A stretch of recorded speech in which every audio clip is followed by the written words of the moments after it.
page 302 et 303 ka tafsir al-Qur'an de sura 18. qala wi alam aqul laka mi yetanoke ma innaka lan tastati'a wawata ma'iya wondude an sabran munyagol. qala wi in sa'altuka similande tike man shay'in fi goddum go baada ha baaw dipiji de mi landi do fala to sahibini harayta wondu en hande kadi kad balaktare gomdi atimmini min ladunni immorde kan uduran ganto fi wata en wondu. fantalaga be yadi hatta ida ataya ha be aro ya hala qariyatin e yimbe sare istata'ama be dabbiri nyamete ala yimbe sare ne fa abaw ben sali an yudayifuhuma ande be wernata be tode. fawajada be tay fiya kander sare don jidaran jimbal yuridu hingal fala an yanqadda nengal yanata fa qama annabi mu Sheikh Khudar darni tingal.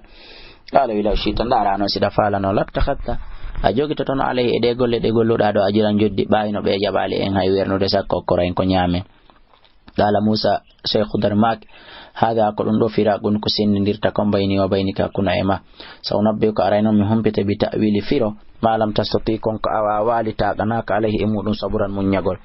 amma safinatu amma lanaka fakanat kalatani kalima sakina miskinabe ya'maluna be gollude fil barika baharu don be heba dépense fa arattu mi fala naiba hande mi yirbin taka fi onno wa kana latka warahum baaw mabbe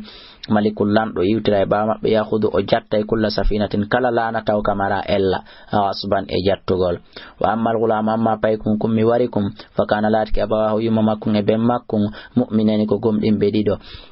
fa khashina min hulino ayurikahuma fi wa tawjingim be to yanan e beero kufran e keferan kako fa aradna min fala an yubidilahuma de o watti fa aradna min fala yubidilahuma de watti tanta be rabbuhuma jo mabbe khairan paykum burkum minhu khairan minhu burkum kun dum mobbude zakatan labugol wa aqraba ruhma e burkum battade e yurmende Allah de. wa amma jidaru amma jimbangal fa kana ngallatani kele wobbe wi amadi fakana ngallatani kele gulamaini yatimaini pay koy dido el yatima ho fil madinati kasare fakana lati tahta ele magalno kanzul lahum angalu mabbe ngum fakana lati abu mari be mabbe salihan ko gorko moƴƴo fa arada rabbuka yawma fala an yabulugha ashuddahuma de koy pay koy dido timmata yottoto isagata langa ko mun harajim bangal yanali wastakhrija fi be yahu bay ko kangaloni ma nden be libangal be yaltina non on sey kanzahu mangalu mabbe ngun rahmatan ka yurmende mi rabbika e morri ko jomma dum do fo kadi ko yida mi huwi wa ma fa'altu mi huwi ral dum anamuri ga yamirore am fo minela dalika dum do ta'wilu won firo malam tasati kon ka awawal alayhi dum dum sabran munyagol sidum feddi wasalunaka be landade ma andil qarnain fi dil qarnain quli sa'atulu alaykum araymi jangana minhu immorde makko dikran waju do kadi gissan jano no wodi on yiltito kanimiro telephone ji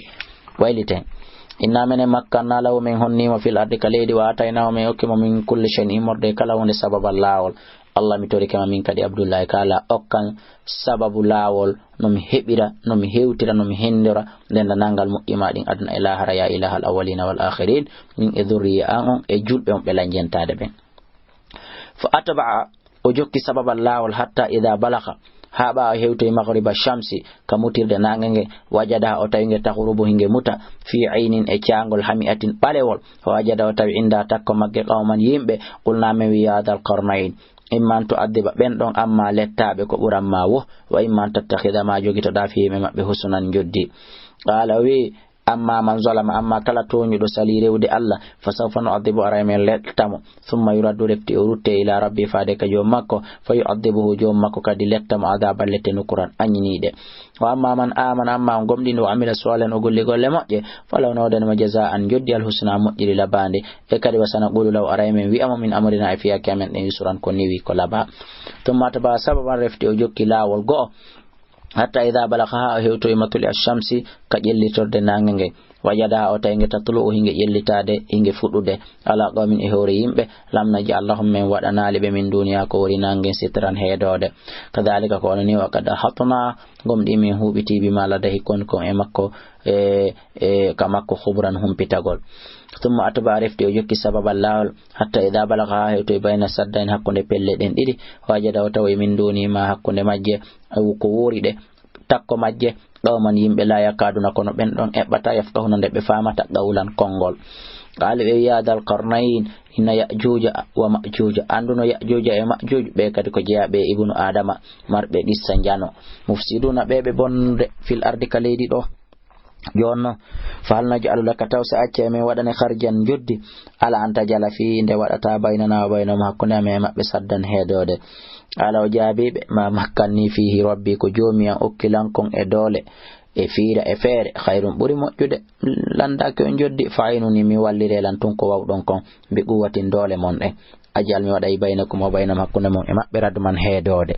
atuni addana elan zubar al hadidi kunte janɗe hatta ida sawaɓe tuli ɗum ha ɓa fotodiri bayna sadafayni hakkunde pelleɗen ɗiɗi qala ɓe infuhu wutte wife